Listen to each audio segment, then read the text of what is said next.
आचार्यगणांच्या ठिकाणी शीत प्रवेश व्हावं हा उदात्त हेतू अंतःकरणात ठेवून त्यांनी हा 55 उपहार महोत्सव या ठिकाणी ठेवला. खऱ्या अर्थाने त्यांच्यासाठी सुद्धा काळ्यांच्या गजरामध्ये आपण सर्वांनी त्या ठिकाणी स्वागत करायचं. कारण दान देत असताना अगदी मनमोकळ्या हाताने ते दान केलं पाहिजे. कारण दान करत असताना आपण अगदी आपलं जे मन आहे ते उदार अंतःकरणाने त्या ठिकाणी ठेवून हे दान करता यावं हा खऱ्या अर्थाने आपला नियम असला पाहिजे. ग्रस्तांकरता किंवा सद्भक्तांकरता खऱ्या अर्थाने ही संधी आहे की आपल्या जीवनाचं कुठेतरी सोनं करून घ्यावं आणि आपण या परमेश्वर भक्तीकडे येण्याच्या खऱ्या अर्थाने योग या माध्यमातून येत असतो. कारण साधनवंतांच्या ठिकाणी आचार्यगणांच्या ठिकाणी एक शीत संपादनी या मेरुयेसने गोमटे एका शीताचं जरी संपादन आपण या आचार्यगणांच्या मुखामध्ये केलं तर मेरुयेसने गोमटे आहे.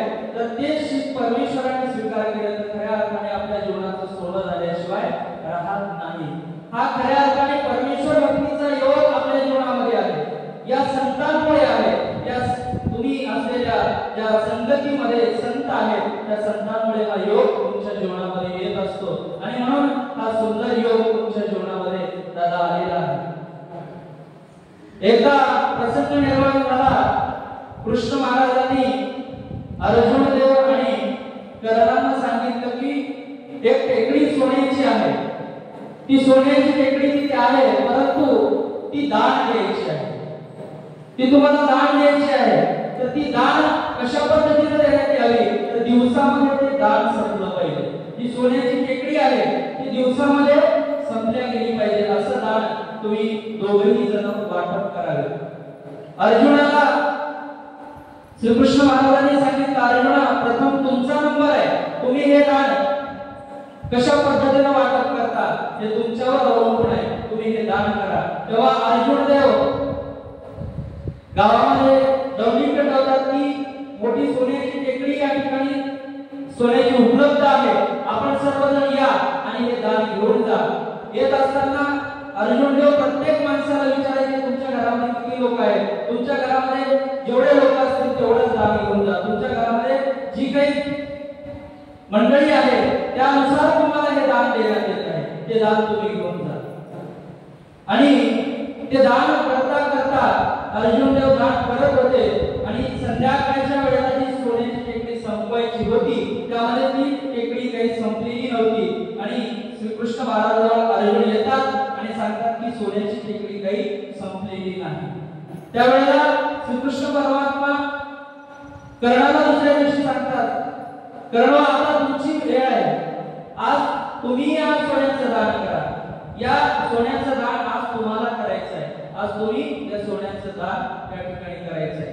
त्यावेळेला कर्णाने सुद्धा सांगितलं दौंडी पेटवली गावामध्ये की सोन्याची टेकडी आहे. ज्याला जितकं दान लागतं तितकं दान येऊन त्यांनी घेऊन जावं. खऱ्या अर्थाने तिथे कुठे विचारपूस केली नाही. तिथे कुटुंबाचा विचार केला नाही. तिथे कोणत्याच गोष्टीचा विचार कर्णाने केला नाही. जेवढं लागतं तेवढं तुम्ही घेऊन जा असं सांगितल्याबरोबर संध्याकाळच्या 4च्या सुमारास त्या वेळेला ती टेकडी संपूर्ण खाली झाली. हा खऱ्या अर्थाने दानाचा यशस्वीतेचा मार्ग आहे. ज्या वेळेला आपण दान करतो त्यावेळेला ते दान करत असताना कुठल्याही मोजमापाची आपल्याकडे आवश्यकता असली नाही पाहिजे. कारण हे दान उदार चरितानां वसुधैव कुटुंबकम्. कारण हे दान करत असताना अंतःकरण उदार असलं पाहिजे. आणि म्हणून हे दान आपण ज्या वेळेला करतो तो खऱ्या अर्थाने उदार अंतःकरणाने त्या परमेश्वराच्या ठिकाणी आपली श्रद्धा समर्पित करण्याची गरज आज आपल्यामध्ये आहे. आणि म्हणून खऱ्या अर्थाने या ठिकाणी दादांनी हा भाव ठेवून आपलं उदार अंतःकरण ठेवून या ठिकाणी 55 उपहार महोत्सव या ठिकाणी आयोजन केला.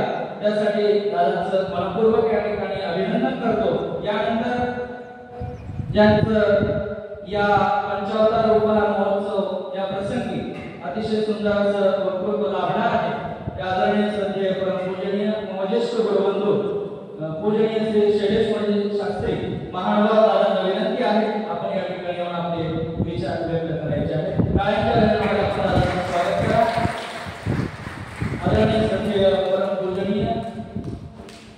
ज्येष्ठ गुरुबंधू